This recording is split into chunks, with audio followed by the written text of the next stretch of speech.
യേശുവിൻ്റെ സമയത്തെ മത നേതാക്കന്മാർ നേരിട്ട ഏറ്റവും വലിയ പ്രശ്നം യേശു പറയുന്നത് അവർക്ക് മനസ്സിലാകുന്നില്ലായിരുന്നു എന്നതാണ്. ഉദാഹരണത്തിന് യേശു പറഞ്ഞ് ഈ മന്ദിരം പൊളിപ്പീൻ 3 നാൾ കൊണ്ട് ഞാനത് പണിയും എന്ന്. യേശു പറഞ്ഞപ്പോൾ പരീശന്മാർ ചിന്തിച്ചത് യേശു അവരുടെ ദൈവാലയം പൊളിക്കുന്ന കാര്യമാകുന്നു പറയുന്നതെന്നത്രേ. പക്ഷേ യേശു പറഞ്ഞത് അവൻ്റെ ദേഹമെന്ന മന്ദിരത്തെക്കുറിച്ചായിരുന്നു എന്ന് നമുക്കറിയാം. പല വലിയ സിനിമാ സംവിധായകരും യേശുവിൻ്റെ ജീവിതവും പഠിപ്പീരുകളും വെച്ച് വലിയ വലിയ സിനിമകൾ ചെയ്തിട്ടുണ്ട്. അതിൽ നല്ല പങ്കും സുവിശേഷങ്ങളിൽ വിവരിച്ചിരിക്കുന്ന യേശുവുമായി ഒട്ടും ചേരുന്നതല്ല എന്ന് എല്ലാവർക്കും അറിയാം.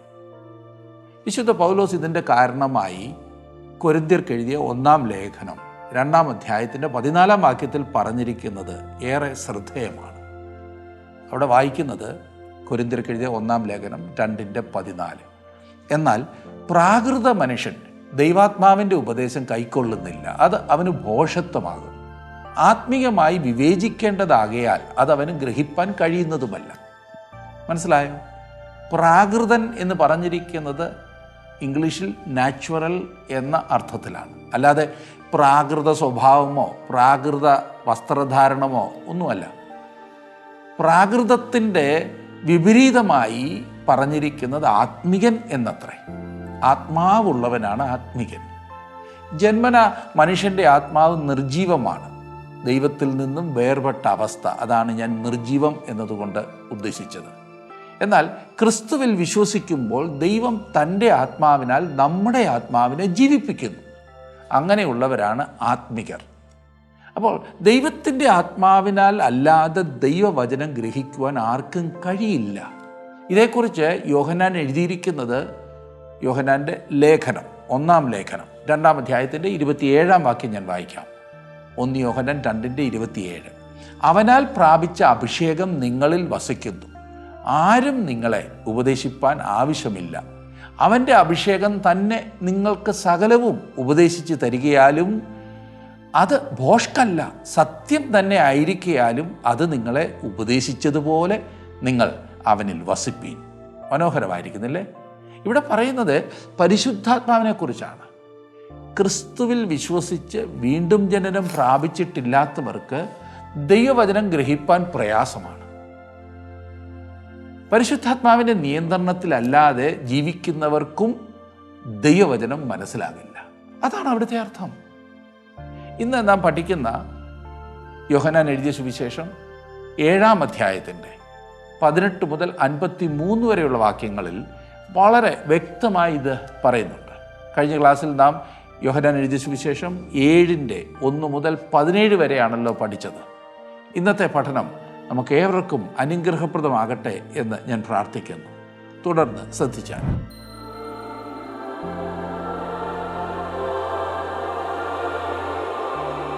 നാം 17-ാം വാക്യം വരെ പഠിച്ചു കഴിഞ്ഞതായിരുന്നല്ലോ. 18-ാം വാക്യം മുതൽ ഇന്ന് നമുക്ക് പഠിക്കണം. നിങ്ങൾ ആ ഭാഗം എടുത്തോ. 7-ാം അധ്യായത്തിന്റെ 18-ാം വാക്യം. സ്വയമായി പ്രസ്താവിക്കുന്നവൻ സ്വന്തം മഹത്വം അന്വേഷിക്കുന്നു, തന്നെ അയച്ചവന്റെ മഹത്വം അന്വേഷിക്കുന്നവൻ സത്യവാനാകുന്നു, നീതികേട് അവനിലില്ല. ദൈവത്തെ ശ്രദ്ധിക്കുവാൻ മനുഷ്യർ തയ്യാറാണോ എന്നുള്ളതാണ് ചോദ്യം. അങ്ങനെ തയ്യാറാണെങ്കിൽ ദൈവം തൻ്റെ വചനത്തിലൂടെ അവരോട് സംസാരിക്കും. അങ്ങനെ വരുമ്പോൾ പിതാവിന് വേണ്ടി സംസാരിക്കുവാൻ താൻ ഇറങ്ങി വന്ന യേശു കർത്താവിനെ അവർ അംഗീകരിക്കും. തൻ്റെ സ്വന്തം പേരും പെരുമയും കാക്ഷിക്കുന്ന മനുഷ്യരിലാണ് നിർഭാഗ്യവശാൽ മനുഷ്യർക്ക് കൂടുതലും ഇന്ന് താല്പര്യം. അങ്ങനെയുള്ളവരെ തിരിച്ചറിയുവാൻ കഴിയാത്തതാണ് അനേകരുടെയും പ്രശ്നം. ഒടുവിൽ പ്രശ്നത്തിൽ ചെന്ന് ചാടുമ്പോഴാണ് സംഗതിയുടെ ഗൗരവം മനസ്സിലാക്കുന്നത്. അഥവാ യേശു ഏതെങ്കിലും പുതിയ ഒരു മതാചാരം സ്ഥാപിക്കുവാനാണ് പരിപാടി ഇട്ടതെങ്കിൽ ഇവർ അവനെ ശ്രദ്ധിച്ചേനെ. എന്നാൽ യേശു തന്നെ തന്നെ മഹത്വപ്പെടുത്തുകയല്ലായിരുന്നു, മറിച്ച് അവൻ സകല മഹത്വവും പിതാവിന് നൽകുകയായിരുന്നു ചെയ്തത്. എന്നാൽ പ്രാകൃത മനുഷ്യൻ ദൈവാത്മാവിന്റെ ഉപദേശം കൈക്കൊള്ളുന്നില്ല, അത് അവന് ഭോഷത്വമാകുന്നു. ആത്മീയമായി വിവേചിക്കേണ്ടതാകയാൽ അത് അവന് ഗ്രഹിപ്പാൻ കഴിയുന്നതുമല്ല എന്ന് വിശുദ്ധ പൗലോസ് കൊരിന്ത്യർക്ക് എഴുതിയപ്പോൾ 1 കൊരിന്ത്യർ 2:14 എഴുതി. അങ്ങനെ ചില ആളുകൾ ബൈബിൾ വായിക്കും, എന്നാൽ അവർക്ക് അതിൽ നിന്നും യാതൊന്നും ലഭിക്കാറില്ല. അത് അവർ പ്രശ്നമാക്കുകയും ചെയ്യും.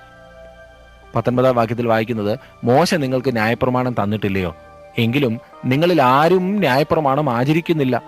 നിങ്ങൾ എന്നെ കൊല്ലുവാൻ അന്വേഷിക്കുന്നത് എന്ത്? ന്യായവാദം നടത്തുന്നവരുടെ കപടഭക്തി ഇവിടെ ഇതാ പൊളിച്ചു കാണിക്കുന്നു. അതായത്, ഗിരിപ്രഭാഷണമാകുന്നു എന്റെ മതമെന്നോ 10 കൽപ്പന അനുസരിച്ചാണ് ഞാൻ ജീവിക്കുന്നതെന്നോ പറയുന്ന വ്യക്തിക്കുള്ള ഉത്തരമാകുന്നു ഇത്. കർത്താവായ യേശുക്രിസ്തു പറയുന്നു, നിങ്ങളിൽ ആരും ന്യായപ്രമാണം ആചരിക്കുന്നില്ല. നാം നഷ്ടപ്പെട്ട പാപികളാണെന്ന് നമ്മെ കാണിക്കുന്ന ഒരു കണ്ണാടിയാകുന്നു ന്യായപ്രമാണം. അതിനിടെ ഞാൻ ഓർപ്പിക്കട്ടെ, ന്യായപ്രമാണം വളരെ പ്രധാനപ്പെട്ടത് തന്നെയാണ്. എന്നെ തെറ്റിദ്ധരിക്കരുത്. ന്യായപ്രമാണത്തെ വാതിലിലൂടെ തട്ടി പുറത്ത് കളയരുത്. അങ്ങനെ തട്ടിക്കളയുവാനുള്ളതല്ല ന്യായപ്രമാണം. അത് ദൈവഹിതമാണ് നമുക്ക് കാണിച്ചു തരുന്നത്. എന്നാൽ ന്യായപ്രമാണത്തിന്റെ ഉദ്ദേശം നാം പാപികളാണെന്ന് കാണിക്കുകയും നമുക്കൊരു രക്ഷകനെ ആവശ്യമുണ്ടെന്ന് അറിയിക്കുകയുമാകുന്നു. നമ്മെ ക്രിസ്തുവിങ്കിലേക്ക് കൊണ്ടുചെല്ലുന്ന ഒരു ശിശുപാലകനാണ് ന്യായപ്രമാണം. 7 വർഷത്തിൽ ഒരിക്കൽ കൂടാര പെരുന്നാൾ സമയത്ത് ന്യായപ്രമാണം മുഴുവൻ പരസ്യമായി വായിച്ചിരുന്നു. ദൈവത്തിന്റെ വചനം തങ്ങളുടെ കൈവശമുണ്ടെങ്കിലും അത് ഗ്രഹിക്കുവാനോ ഗ്രഹിച്ചാൽ തന്നെ അനുസരിക്കുവാനോ ആ പ്രമാണികൾ തയ്യാറല്ലായിരുന്നു. ഇന്നത്തെ സ്ഥിതിയും ഇത് തന്നെയാണല്ലോ. 20-21 വാക്യങ്ങൾ നോക്കിക്കാട്ടെ. അതിന് പുരുഷാരം, നിനക്ക് ഒരു ഭൂതമുണ്ട്, ആർ നിന്നെ കൊല്ലുവാൻ അന്വേഷിക്കുന്നു എന്നുത്തരം പറഞ്ഞു. യേശു അവരോട് ഉത്തരം പറഞ്ഞത്, ഞാൻ ഒരു പ്രവൃത്തി ചെയ്തു, അതിങ്കൽ നിങ്ങൾ എല്ലാവരും ആശ്ചര്യപ്പെടും. യേശുവിനെ കൊന്നുകളയുവാൻ മത നേതാക്കന്മാർ അവസരം ഉണ്ടാക്കിയിരുന്നു. ഈ പുരുഷാരം ഒരുപക്ഷെ അത് അറിഞ്ഞു കാണുകയില്ല. ബെഥസ്ദ കുളക്കരയിൽ താൻ സൗഖ്യമാക്കിയ ആ മനുഷ്യന്റെ കാര്യമാണ് ഞാൻ ഒരു പ്രവൃത്തി ചെയ്തു എന്നതുകൊണ്ട് യേശു അർത്ഥമാക്കുന്നത്. ഈ പ്രവർത്തനം വളരെയേറെ എതിർപ്പുണ്ടാകുവാൻ ഇടയാക്കിയതായിരുന്നല്ലോ. ന്യായപ്രമാണത്തിന്റെ ആന്തരികാർത്ഥം മനസ്സിലാക്കാൻ കഴിയാത്തതിനാൽ അത് നിവർത്തിക്കാനും വിശദീകരിക്കാനും വന്നവനെ അവർ കൊല്ലാൻ ശ്രമിക്കുന്നു. 22 മുതലുള്ള വാക്യങ്ങൾ നോക്കിക്കാട്ടെ. മോശ നിങ്ങൾക്ക് പരിച്ഛേദന നിയമിച്ചിരിക്കയാൽ, അത് മോശയുടെ കാലത്തല്ല പിതാക്കന്മാരുടെ കാലത്ത് അത്രേ തുടങ്ങിയത്, നിങ്ങൾ ശബത്തിൽ മനുഷ്യനെ പരിച്ഛേദന കഴിക്കുന്നു. മോശയുടെ ന്യായപ്രമാണത്തിന് നീക്കം വരാതിരിപ്പാൻ ശബത്തിലും മനുഷ്യൻ പരിച്ഛേദന ഏൽക്കുന്നു എങ്കിൽ ഞാൻ ശബത്തിൽ ഒരു മനുഷ്യനെ മുഴുവനും സൗഖ്യമാക്കിയതിനാൽ എന്നോട് ഈർഷ്യപ്പെടുന്നുവോ? കാഴ്ചപ്രകാരം വിധിക്കരുത്, നീതിയുള്ള വിധി വിധിപ്പീൻ. പരിച്ഛേദന അബ്രഹാമിന്റെ കാലത്ത് ആരംഭിച്ച ഒരു ആചാരമാണ്. അത് മോശയിക ന്യായപ്രമാണത്തിനേക്കാൾ പഴയതാകുന്നു. അവരുടെ പ്രവർത്തനങ്ങളിലെ തന്നെ അനൗചിത്യം അവരെ വരച്ചു കാണിക്കുകയാണ്. ന്യായപ്രമാണം ആചരിക്കുവാനുള്ള തത്രപ്പാടിൽ അവർ ന്യായപ്രമാണത്തെ ലംഘിക്കുകയാണ്. ഒരു കുട്ടിക്ക് 8 ദിവസം പ്രായമാകുന്നത് ശബത്ത് ദിവസമാണെങ്കിൽ അവർ ശബത്ത് ലംഘിച്ച് തന്നെ കുട്ടിയെ പരിച്ഛേദന ചെയ്യുമായിരുന്നു. ഇതിന് മറുപടി കൊടുക്കുവാൻ അവരെ കൊണ്ട് കഴിഞ്ഞില്ല. പുറമേ കാണുന്നത് വെച്ച് വിധി കൽപ്പിക്കുന്നതിനെതിരായും യേശു അവർക്ക് മുന്നറിയിപ്പ് നൽകി. ഈ പറഞ്ഞത് നമ്മിൽ അനേകർക്കും ഇന്നും പ്രയാസമേറിയ ഒരു കാര്യമാകുന്നു. വസ്തുത മുഴുവൻ നമുക്കില്ലാത്തതിനാൽ നാം പുറമേ കാണുന്നത് വെച്ച് വിധിക്കാറുണ്ട്. അങ്ങനെയുള്ള വിധിയല്ല ദൈവം നമ്മിൽ നിന്നും ആഗ്രഹിക്കുന്നത്. 25 മുതൽ 27 വരെ. യെരൂശലേമിൽ ചിലർ, അവർ കൊല്ലുവാൻ അന്വേഷിക്കുന്നവൻ ഇവനല്ലയോ? അവൻ ധൈര്യത്തോടെ സംസാരിക്കുന്നുവല്ലോ. അവർ അവനോട് ഒന്നും പറയുന്നില്ല. ഇവൻ ക്രിസ്തു ആകുന്നു എന്ന് പ്രമാണികൾ യഥാർത്ഥമായി ഗ്രഹിച്ചുവോ? എങ്കിലും ഇവൻ എവിടെ നിന്ന് എന്ന് നാം അറിയുന്നു. ക്രിസ്തു വരുമ്പോഴോ അവൻ എവിടെ നിന്ന് എന്ന് ആരും അറിയുകയില്ല എന്ന് പറഞ്ഞു. വീണ്ടും ഇതാ ക്രിസ്തു ആരാകുന്നു എന്നുള്ളതിനെ സംബന്ധിച്ച് അവരുടെ ഇടയിൽ ഒരു ഭിന്നത. മശിഹ വരുമ്പോൾ അവന്റെ ഉത്ഭവ വിവരം ഒന്നും അറിയുകയില്ല എന്നൊരു വിശ്വാസം യഹൂദന്മാരുടെ ഇടയിൽ ഉണ്ടായിരുന്നു. അതുകൊണ്ട് അവർ ഇപ്പോൾ ആകെ ചിന്താക്കുഴപ്പത്തിലാണ്. കാരണം യേശുവിന്റെ കുടുംബവും പേരും എല്ലാം അവർക്കറിയാമായിരുന്നല്ലോ. 28ഉം 29ഉം വാക്യങ്ങളിൽ, ആകയാൽ യേശു ദേവാലയത്തിൽ ഉപദേശിക്കുമ്പോൾ, നിങ്ങൾ എന്നെ അറിയുന്നു, ഞാൻ എവിടെ നിന്നെന്നും അറിയുന്നു. ഞാൻ സ്വയമായിട്ട് വന്നവനല്ല, എന്നെ അയച്ചവൻ സത്യവാനാകുന്നു, അവനെ നിങ്ങൾ അറിയുന്നില്ല. ഇത് വളരെ വാഗ്വൈഭവമുള്ളതാണ്. യേശു പറയുന്നു, നിങ്ങൾക്ക് വാസ്തവമായി എന്നെ അറിയാമോ? നിങ്ങൾ ചിന്തിക്കുന്നത് നിങ്ങൾക്ക് എന്നെ അറിയാം എന്നും നിങ്ങൾ എന്നെ കാണുന്നു എന്നുമൊക്കെയാണ്. എന്നാൽ നിങ്ങൾക്ക് വാസ്തവത്തിൽ എന്നെ അറിയില്ല. ഞാൻ എവിടെ നിന്ന് വന്നു എന്ന് നിങ്ങൾക്കറിയാമെന്ന് നിങ്ങൾ ചിന്തിക്കുന്നുണ്ട്. എന്നാൽ വാസ്തവത്തിൽ നിങ്ങൾക്കറിയില്ല ഞാൻ എവിടെ നിന്നാകുന്നു വന്നതെന്ന്. 30-ാം വാക്യത്തിൽ നാം വായിക്കുന്നത്, ആകയാൽ അവർ അവനെ പിടിപ്പാൻ അന്വേഷിച്ചു, എങ്കിലും അവന്റെ നാഴിക വന്നിട്ടില്ലായകയാൽ ആരും അവന്റെ മേൽ കൈവച്ചില്ല. ഇത് വളരെ രസമായിരിക്കുന്നു. അതായത് യേശുവിനെ പിടിച്ചു കെട്ടുവാൻ അവർ ധൃതി കൂട്ടുന്നെങ്കിലും അവന്റെ സമയമാകുന്നത് വരെ അവനെ തൊടുവാൻ അവർക്ക് കഴിയുമായിരുന്നില്ല. 31 മുതൽ 34 വരെയുള്ള വാക്യങ്ങൾ. പുരുഷാരത്തിൽ പലരും ക്രിസ്തു വരുമ്പോൾ ഇവൻ ചെയ്തതിലധികം അടയാളം ചെയ്യുമോ എന്ന് പറഞ്ഞ് അവനിൽ വിശ്വസിച്ചു. പുരുഷാരം അവനെക്കുറിച്ച് ഇങ്ങനെ കുശുകുശുക്കുന്നു എന്ന് പരീശന്മാർ കേട്ടാറെ അവനെ പിടിക്കേണ്ടതിന് മഹാപുരോഹിതന്മാരും പരീശന്മാരും ചേവകരെ അയച്ചു. യേശുവോ, ഞാൻ ഇനിയും കുറെ നേരം നിങ്ങളോടുകൂടെ ഇരിക്കുന്നു, പിന്നെ എന്നെ അയച്ചവന്റെ അടുക്കൽ പോകുന്നു. നിങ്ങൾ എന്നെ അന്വേഷിക്കും, കണ്ടെത്തുകയില്ല താനും. ഞാൻ ഇരിക്കുന്നിടത്ത് നിങ്ങൾക്ക് വരുവാൻ കഴിയുകയുമില്ല എന്ന് പറഞ്ഞു. നമ്മുടെ കർത്താവ് പരീശന്മാരോട് ഉത്തരം പറഞ്ഞത് അവർ അവനെ തക്ക സമയത്ത്, അതായത് ദൈവം നിശ്ചയിച്ച സമയത്ത് പിടിക്കും, അതിനു മുൻപ് ഒന്നും ചെയ്യുവാൻ അവരെ കൊണ്ടാവില്ല എന്നത്രേ. പുരുഷാരത്തിൽ പലരും വിശ്വസിച്ചു എന്ന് പറഞ്ഞിരിക്കുന്നത് നേതാക്കന്മാരല്ല, സാമാന്യ ജനത്തിൽ പലരും വിശ്വസിച്ചു എന്നാണ്. യേശു ചെയ്ത അടയാളങ്ങൾ അവനിൽ വിശ്വസിക്കുന്നതിന് പര്യാപ്തമായിരുന്നു. തുടർന്ന് യേശു അവരോട് പറഞ്ഞത് താൻ അവരെ വിട്ടു പോകുമെന്നത്രേ. തന്റെ പുനരുത്ഥാനത്തെക്കുറിച്ചും സ്വർഗാരോഹണത്തെക്കുറിച്ചുമാണ് യേശു ഇവിടെ പറയുന്നത്. അങ്ങനെ വരുമ്പോൾ അവനെ തൊടുവാൻ പോലും പിന്നീട് അവർക്ക് സാധിക്കുകയില്ല. ഓർക്കണം, യേശുക്രിസ്തുവിന്റെ ക്രൂശിലെ മരണത്തിന് ശേഷം തന്നെ സ്നേഹിക്കുന്നവരുടെ കരങ്ങളല്ലാതെ മറ്റാരും അവനെ സ്പർശിച്ചില്ല എന്ന വസ്തുത താങ്കൾ ഒരിക്കലെങ്കിലും ശ്രദ്ധിച്ചിട്ടുണ്ടോ? അതുപോലെ തന്നെ സ്നേഹിക്കുന്നവരുടെ കണ്ണുകൾക്ക് മാത്രമേ ഉയർത്തെഴുന്നേറ്റ ക്രിസ്തുവിനെ ദർശിക്കുവാൻ കഴിഞ്ഞിട്ടുള്ളൂ. 35 36 വാക്യങ്ങൾ. അത് കേട്ടിട്ട് യഹൂദന്മാർ, നാം കണ്ടെത്താതെ വണ്ണം ഇവൻ എവിടേക്ക് പോകുവാൻ ഭാവിക്കുന്നു? യവനന്മാരുടെ ഇടയിൽ ചിതറിപ്പാർക്കുന്നവരുടെ അടുക്കൽ പോയി യവനരെ ഉപദേശിപ്പാൻ ഭാവമോ? നിങ്ങൾ എന്നെ അന്വേഷിക്കും, എന്നെ കണ്ടെത്തുകയില്ല താനും. ഞാൻ ഇരിക്കുന്നിടത്ത് നിങ്ങൾക്ക് വരുവാൻ കഴിയുകയുമില്ല എന്ന് ഈ പറഞ്ഞ വാക്ക് എന്ത് എന്ന് തമ്മിൽ പറഞ്ഞു. അവർ ആക്ഷേപസ്വരത്തിൽ പറയുന്നതാകാം ഈ വാക്കുകൾ. അവരിൽ നിന്നും യേശുവിന് മറഞ്ഞിരിക്കുവാൻ കഴിയുമെന്ന് അവർ ചിന്തിച്ചിരുന്നില്ല. ഇനിയും നാം ഉത്സവത്തിന്റെ ഒടുക്കത്തെ നാളിലേക്കാണ് വരുന്നത്. ആ ദിവസമാണ് അവർ എന്നും ഒഴുക്കുന്നതിന്റെ ഇരട്ടി വെള്ളം കൊണ്ടുവന്ന് ദേവാലയത്തിൽ ഒഴിക്കുന്നത്. യേശു ഈ ഒടുക്കത്തെ നാളിലെ പ്രഭാഷണം നടത്തുമ്പോൾ മുട്ടിന് താഴത്തെ വെള്ളത്തിൽ നിന്നുകൊണ്ടായിരിക്കും ഇത് പറഞ്ഞത് എന്നാണ് ഞാൻ ചിന്തിക്കുന്നത്. അങ്ങനെ എങ്ങും എഴുതിയിട്ടില്ല, ഞാൻ ചിന്തിക്കുകയാണ്. ദൈവം തങ്ങളുടെ മരുഭൂമി യാത്രയിൽ ദാഹിച്ചു വലഞ്ഞപ്പോൾ പാറ പിളർന്ന് വെള്ളം നൽകിയതിന്റെ ആഘോഷമാണ് ഈ പറഞ്ഞതായിട്ടുള്ള വെള്ളമൊഴിക്കൽ. ആ പാറ ക്രിസ്തുവായിരുന്നു എന്ന് വിശുദ്ധ പൗലോസ് പറഞ്ഞിരിക്കുന്നു. യഥാർത്ഥ ജലം നൽകുന്നവൻ യേശു കർത്താവാകുന്നു. അതെ, ജീവന്റെ ജലം നൽകുന്നവൻ യേശുവാകുന്നു. 37 വാക്യം വളരെ സുപരിചിതമാണല്ലോ. ഉത്സവത്തിന്റെ മഹാദിനമായ ഒടുക്കത്തെ നാളിൽ യേശു നിന്നുകൊണ്ട്, ദാഹിക്കുന്നവൻ എല്ലാം എൻ്റെ അടുക്കൽ വന്ന് കുടിക്കട്ടെ. ഞാൻ പറയട്ടെ, ഇതത്ര സ്വയ തീരുമാനമെടുക്കുവാനുള്ള സ്വാതന്ത്ര്യം, അതായത് എല്ലാവരും, അത് താങ്കളുമാകാം. ദൈവം താങ്കൾക്കൊരു ദാനം വാഗ്ദാനം ചെയ്യുന്നു. ഇവിടെ മുൻനിർണയത്തെക്കുറിച്ചും പ്രതിപാദിക്കുന്നുണ്ട്. ദാഹിക്കുന്നവനെല്ലാം. ചോദ്യം, താങ്കൾക്ക് ദാഹമുണ്ടോ എന്നത്രേ. ലോകത്തിലെ ചെളിക്കുണ്ടിൽ നിന്നും ആയിരിക്കാൻ താങ്കൾ ഇപ്പോൾ കുടിച്ചുകൊണ്ടിരിക്കുന്നത്. അവ സംതൃപ്തി തരുന്നതേ അല്ല. അത് താങ്കൾ മനസ്സിലാക്കുന്നില്ലേ? ദാഹിക്കുന്നവനെല്ലാം എൻ്റെ അടുക്കൽ വന്ന് കുടിക്കട്ടെ. താങ്കൾക്ക് അവന്റെ അടുത്തേക്ക് വരാം. അവനെ താങ്കളുടെ രക്ഷകനായി അംഗീകരിക്കാവുന്നതാണ്. നമ്മുടെ സകല ദാഹങ്ങളെയും ശമിപ്പിക്കുവാൻ ക്രിസ്തു ശക്തനാണ്. ദാഹിക്കുന്നവൻ വരുന്നത് വിശ്വസിക്കുന്നതിന് തുല്യമാണ്. ആർക്കും വരാവുന്നതാണ്. എത്ര വലിയ പാപിക്കും കടന്നു വരാവുന്നതാണ്. ദാഹമുണ്ടായിരിക്കണമെന്ന് മാത്രം.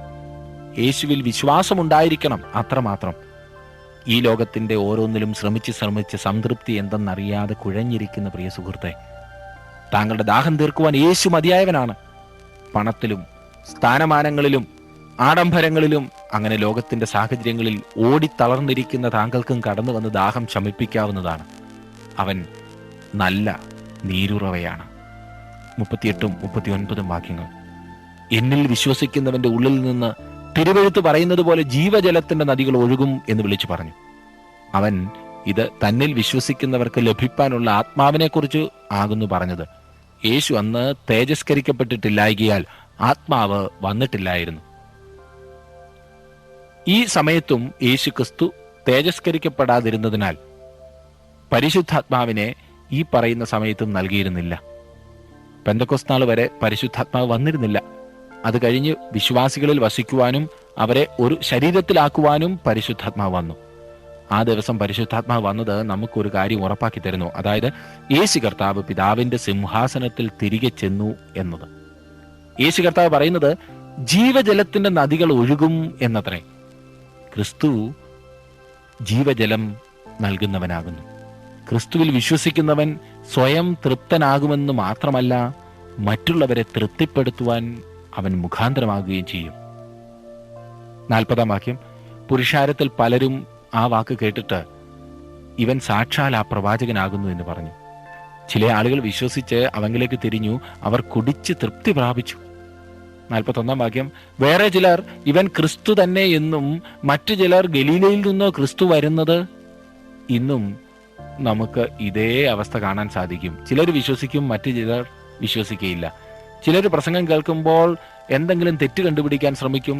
ചിലർ പ്രസംഗം കേൾക്കുമ്പോൾ വാസ്തവമായി ദൈവശബ്ദം അനുസരിക്കുവാൻ തയ്യാറാകും.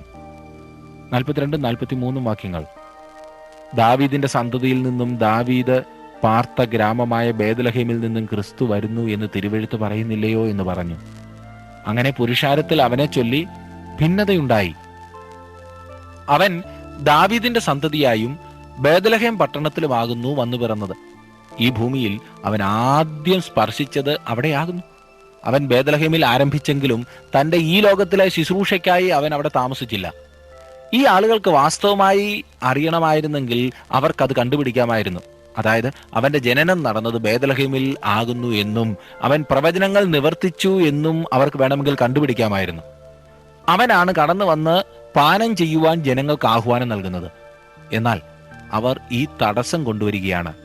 അവൻ ഭരണത്തിനായി മടങ്ങി വരുന്നതുവരെയും അവൻ ആരായിരിക്കുന്നു എന്നതിൽ ജനങ്ങളുടെ ഇടയിൽ ഒരു ഭിന്നതയുണ്ടായിരിക്കും. സത്യം മനസ്സിലാക്കുവാൻ ദൈവത്തിന്റെ പരിശുദ്ധാത്മാവ് നമുക്ക് സഹായിച്ചതോർത്ത് നമുക്ക് ദൈവത്തെ സ്തുതിക്കാം. 44-ാം വാക്യം, അവരിൽ ചിലർ അവനെ പിടിപ്പാൻ ഭാവിച്ചു, എങ്കിലും ആരും അവന്റെ മേൽ കൈവച്ചില്ല. അവർക്ക് സാധിച്ചില്ല, കാരണം അവന്റെ സമയം വന്നിരുന്നില്ല. 45-46 വാക്യങ്ങളിൽ, ചേവകർ മഹാപുരോഹിതന്മാരുടെയും പരീശന്മാരുടെയും അടുക്കൽ മടങ്ങി വന്നപ്പോൾ അവർ അവരോട്, നിങ്ങൾ അവനെ കൊണ്ടുവരാഞ്ഞത് എന്ത് എന്ന് ചോദിച്ചതിന്, ഈ മനുഷ്യൻ സംസാരിക്കുന്നത് പോലെ ആരും ഒരു നാളും സംസാരിച്ചിട്ടില്ല എന്ന് ചേവകർ ഉത്തരം പറഞ്ഞു. എന്തൊരു സാക്ഷ്യമില്ലേ! ഈ മനുഷ്യർ യേശുവിനെ കുറിച്ച് പറഞ്ഞ എത്ര മഹത്തായൊരു സാക്ഷ്യം! ഈ മനുഷ്യൻ സംസാരിക്കുന്നത് പോലെ ആരും ഒരു നാളും സംസാരിച്ചിട്ടില്ല. അവനാണ് ഏറ്റവും ഉന്നതനായ ഗുരു. ഇവനേക്കാൾ ശ്രേഷ്ഠമായി പഠിപ്പിച്ചിട്ടുള്ള ഗുരുക്കന്മാർ വേറെ ആരാണ്? ആരുമില്ല. അവന്റെ ഉപദേശം അത്ര ശ്രേഷ്ഠമാണ്. എന്നാൽ അവന്റെ ഉപദേശത്താൽ അല്ല നാം രക്ഷിക്കപ്പെട്ടത്. തന്റെ മരണത്താലും ഉയർത്തെഴുന്നേൽപ്പിനാലും അവൻ നമ്മെ രക്ഷിക്കുന്നു. യേശുവിൻ്റെ ഉപദേശത്താലല്ല.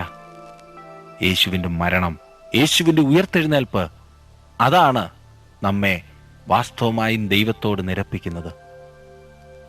47 മുതൽ 53 വരെയുള്ള വാക്യങ്ങൾ നോക്കിക്കാട്ടെ.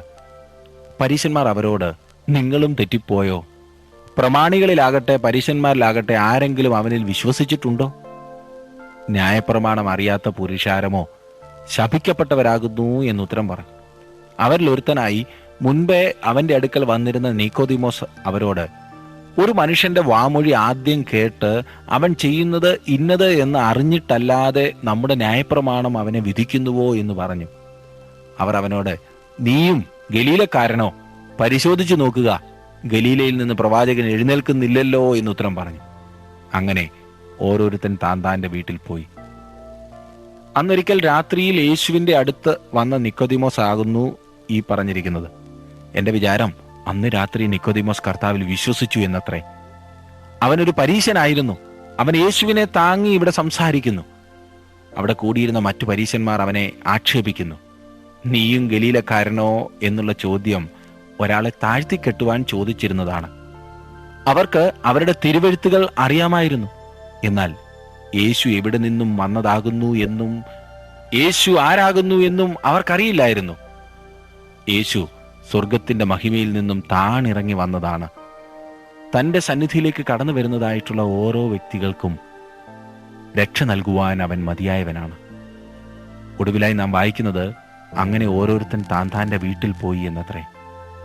ആരും യേശുവിനെ തങ്ങളുടെ വീട്ടിലേക്ക് ക്ഷണിച്ചില്ല. അത് പെരുന്നാളിന്റെ രാത്രിയായിരുന്നു. എൻ്റെ യേശു തനിയെ ഒലിവ് മലയിലേക്ക് പോയി. നമുക്കറിയാവുന്നിടത്തോളം യേശു ഒരൊറ്റ രാത്രി പോലും യെരുശലേമിൽ കഴിച്ചിരുന്നില്ല. യേശുവിനെ ആരും ക്ഷണിച്ചില്ല. എന്നെ ശ്രദ്ധിക്കുന്നതായിട്ടുള്ള പ്രിയ സഹോദര സഹോദരി, താങ്കൾ എപ്രകാരമാണ്? താങ്കൾ താങ്കളുടെ സ്വന്തം ഭവനത്തിലേക്ക് പോവുകയും യേശുവിനെ തനിയെ ആ തണുപ്പിൽ ഉപേക്ഷിക്കുകയുമാണോ പതിവ്? ജഡത്തിൻ്റെതായിട്ടുള്ള ഒരു ചിന്തയല്ല ഇവിടെ. പിന്നെയോ യേശു താങ്കളോട് സംസാരിക്കുമ്പോൾ യേശു ആരാകുന്നു എന്ന് മനസ്സിലാക്കാതെ യേശുവിനെ തള്ളിക്കളയുന്ന പതിവാണോ? അതോ താങ്കൾ അവിടുത്തെ മഹത്തായ ക്ഷണം സ്വീകരിച്ച് അവൻ്റെ സാന്നിധ്യത്തിൻ്റെ സ്നേഹത്തിലും പ്രകാശത്തിലുമാണോ ജീവിക്കുന്നത്? യേശു പറയുന്നു, ഞാൻ വാതിൽക്കൽ നിന്ന് മുട്ടുന്നു. അതെ, ഹൃദയത്തിൻ്റെ വാതിൽക്കൽ നിന്ന് അവൻ മുട്ടുന്നു. ആരെങ്കിലും അവൻ്റെ ശബ്ദം കേട്ട്, അതാരുമായിക്കൊള്ളട്ടെ, അവൻ്റെ ശബ്ദം കേട്ട് വാതിൽ തുറന്നാൽ അവൻ അകത്ത് പ്രവേശിക്കും. അവൻ അകത്ത് കടന്ന് അത്താഴം ഒരുമിച്ച് കഴിക്കും. അവൻ കൂട്ടായ്മ തരുവാൻ മതിയായവനാണ്. നമ്മുടെ ജീവിതത്തിൻ്റെ ദാഹം എന്തായിരുന്നാൽ തന്നെയും നമ്മോടൊപ്പം കടന്നു വന്ന് നമ്മെ സംതൃപ്തിപ്പെടുത്തുവാൻ മതിയായവനാണ് യേശു. ഇന്നത്തെ പഠനം നിങ്ങൾക്ക് അനുഗ്രഹപ്രദമായിരുന്നു എന്ന് ഞാൻ വിശ്വസിക്കുന്നു. ദൈവവചനം മനസ്സിലാക്കുവാൻ, അത് എഴുതിയിരിക്കുന്ന അതേ അർത്ഥത്തിൽ ഗ്രഹിക്കുവാൻ നമുക്ക് ആവശ്യം ദൈവത്തിൻ്റെ പരിശുദ്ധാത്മാവിൻ്റെ ആ നിറവാണ്, ആ നിയന്ത്രണമാണ്. നാം അതിനായി സമർപ്പിക്കുമ്പോൾ ഇതിൽ നിന്നും ഉന്നതമായ കാര്യങ്ങൾ മനസ്സിലാക്കുവാൻ നമുക്ക് സാധിക്കും. ഈ വചന പഠനം കൊണ്ട് നിങ്ങൾക്കത് സാധിക്കുന്നുണ്ട് എന്ന് ഞാൻ വിശ്വസിക്കുന്നു. എല്ലാവർക്കും നന്ദി. ദൈവം നിങ്ങളെ അനുഗ്രഹിക്കട്ടെ.